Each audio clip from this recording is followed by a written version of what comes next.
Muy buenas a todos, mi nombre es Germán Lombó. La clase de hoy corresponde a la primera parte del tema Anatomía del corazón, configuración interna. En las siguientes clases analizaremos con mayor profundidad la estructura del corazón, el aparato valvular y los detalles anatómicos relacionados a cada cavidad cardíaca. Ahora, si bien, sin nada más que acotar, comencemos con nuestra primera sección, es decir, esqueleto fibroso del corazón. Así como el ser humano posee un esqueleto óseo, el corazón posee un esqueleto fibroso. Este se forma a partir de tejido conectivo denso rico en colágeno y funciona como un elemento central de fijación para las fibras musculares del corazón. Así pues, desde una vista posterior y tomando como referencias anatómicas al tronco pulmonar y a la arteria aorta, podemos observar los diferentes elementos que constituyen este esqueleto fibroso. De esta forma tenemos dos anillos atrioventriculares, uno derecho en relación a la válvula tricúspide y uno izquierdo en relación a la válvula mitral. Luego tenemos otros dos anillos fibrosos, uno correspondiente a la válvula aórtica y otro correspondiente a la válvula pulmonar. Observen que estos anillos tienen una forma particular similar a una corona y que cada anillo se encuentra espacialmente en distintos niveles o alturas. Después, observamos dos trígonos fibrosos, uno izquierdo y uno derecho respectivamente. Y, por último, tenemos los tabiques membranosos, de los cuales hablaremos más adelante en relación al tabique interventricular. Ahora, si nos dirigimos a la imagen de la derecha, podemos observar los anillos fibrosos que acabamos de mencionar y cómo este esqueleto fibroso funciona como un sitio de inserción para las fibras musculares, tanto atriales como ventriculares, aunque en este caso en particular delimitamos las fibras correspondientes a los ventrículos, derecho e izquierdo respectivamente. Y, en realidad, si analizamos al esqueleto fibroso desde otra dimensión, podemos resaltar su importancia como aislante eléctrico. En esta imagen representamos de forma sencilla y minimalista dos elementos. Primero, el esqueleto fibroso del corazón y, segundo, el sistema de conducción del corazón, que es un sistema especializado en generar y transmitir los impulsos eléctricos. Entonces, el esqueleto funciona como un aislante que eléctricamente separa los atrios de los ventrículos y, de esta manera, la única forma a partir de la cual pueden llegar los impulsos a los ventrículos es a través del sistema de conducción. Ahora, si bien, si nos ubicamos en una vista superior, podemos delimitar con mayor facilidad los elementos de nuestro esqueleto fibroso. Tenemos el anillo atrioventricular derecho o tricuspidio y el anillo atrioventricular izquierdo o mitral, el anillo de la válvula aórtica y el anillo de la válvula pulmonar. Observen a su vez los dos trígonos fibrosos, donde el trígono izquierdo se delimita entre el anillo aórtico y el anillo mitral, mientras que el trígono derecho se delimita entre los dos anillos atrioventriculares y el anillo aórtico. Además, a partir de esta vista superior, podemos observar la relación con las fibras musculares que habíamos descrito previamente y a su vez, cómo a partir de los anillos fibrosos surgen unas láminas, repliegues o aletas que se conocen como valvas, cúspides o velos, las cuales son determinantes para la apertura y cierre tanto de las válvulas atrioventriculares como de las válvulas semilunares. Entonces, esto nos permite entender que nuestro aparato valvular se forma a partir de los anillos fibrosos y las valvas adheridas a dichos anillos. Así pues, otro elemento del esqueleto fibroso que se describe en múltiples literaturas corresponde al septo membranoso, que en realidad representa la porción membranosa del tabique interventricular. Observemos. El tabique interventricular posee dos porciones, una porción muscular y una porción membranosa, pero además podemos ver cómo esta porción membranosa del tabique puede dividirse en dos segmentos. Uno que constituye un verdadero tabique interventricular, separando el ventrículo derecho del ventrículo izquierdo, y un segmento que corresponde a un tabique atrioventricular, que separa el atrio derecho del ventrículo izquierdo. Y es más, observen cómo al retirar este tabique atrioventricular, creamos una comunicación muy clara entre ambas cavidades. Y por otra parte, fíjense que el punto de separación entre estos dos segmentos corresponde a una valva de la válvula tricúspide, específicamente la septal. Entonces, pasemos a la siguiente sección de nuestro vídeo para adentrarnos mejor en estos conceptos de las válvulas atrioventriculares y sus respectivas valvas. Válvulas atrioventriculares. Como habíamos mencionado anteriormente, nuestro aparato valvular se fundamenta a partir de los anillos fibrosos y las valvas que se fijan en dichos anillos.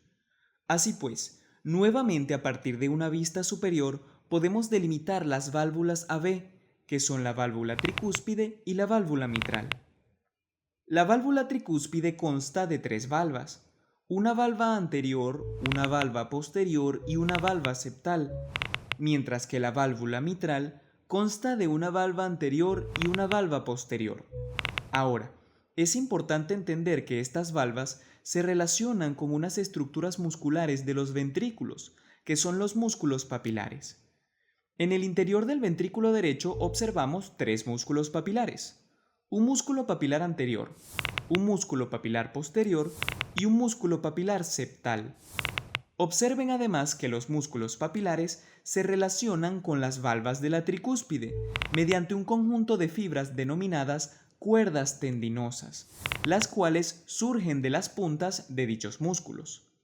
Así pues, en el caso del ventrículo izquierdo podemos delimitar dos músculos papilares, un músculo papilar anterior y un músculo papilar posterior. Fíjense que al igual que en el ventrículo derecho, los músculos papilares se comunican con las valvas, que en este caso son las valvas de la mitral, por medio de las cuerdas tendinosas.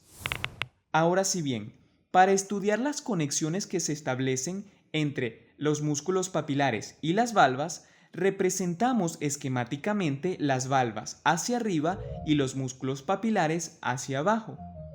Del lado derecho tenemos las valvas de la tricúspide, anterior, posterior y septal, así como los músculos papilares del ventrículo derecho, anterior, posterior y septal, mientras que en el lado izquierdo tenemos las valvas de la mitral, anterior y posterior, así como los músculos papilares del ventrículo izquierdo, anterior y posterior. Entonces, comencemos a la derecha. Las cuerdas tendinosas del músculo papilar anterior se insertan en la valva anterior y la valva posterior. Las del músculo papilar posterior se insertan en la valva posterior y la valva septal. Y las del músculo papilar septal en la valva septal y la valva anterior. Y en el caso del ventrículo izquierdo observamos que tanto el músculo papilar anterior como el músculo papilar posterior poseen conexiones con ambas valvas.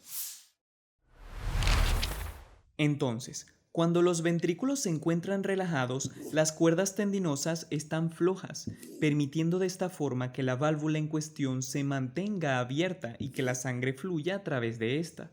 Pero, cuando los ventrículos se contraen, las cuerdas tendinosas se tensan, promoviendo que la válvula se mantenga cerrada, y de esta forma la sangre no se devuelve a la cavidad anterior de la cual provino. Así pues, por todo lo mencionado anteriormente, podemos tener claro que cualquier alteración del aparato valvular afectará el flujo de sangre en el corazón. Coloquemos un ejemplo sencillo: la estenosis mitral. En este caso delimitamos dos corazones, uno normal y otro con estenosis mitral, la cual representa un estrechamiento de la válvula mitral que dificulta el paso de la sangre hacia el ventrículo izquierdo.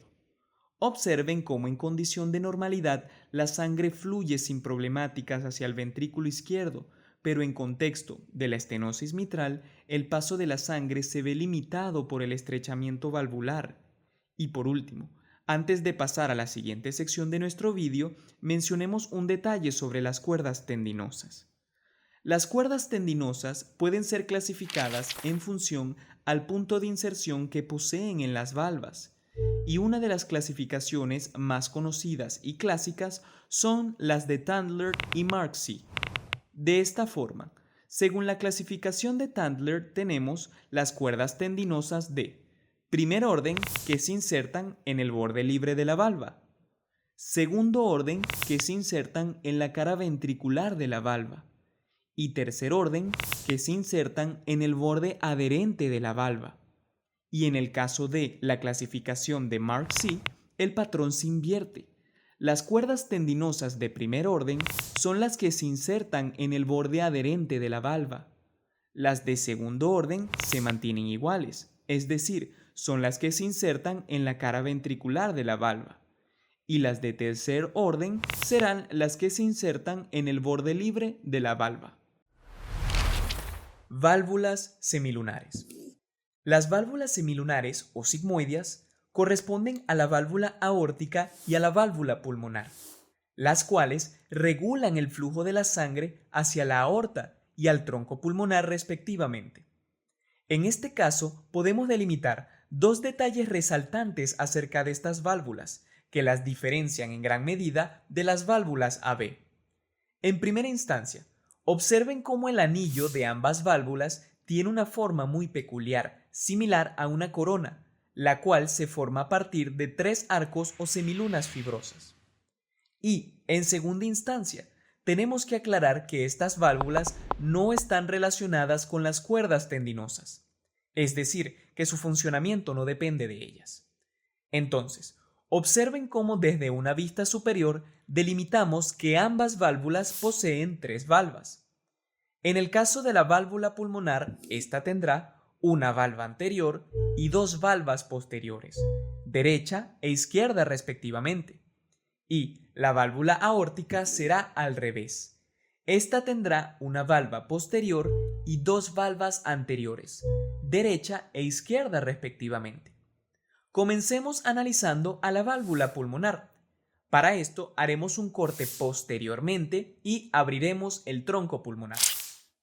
En ella delimitamos a las 3 valvas, anterior, derecha e izquierda, pero además observen que cada valva posee unos engrosamientos a nivel de los bordes que describen la lúnula y un engrosamiento central a nivel del vértice que forma el nódulo.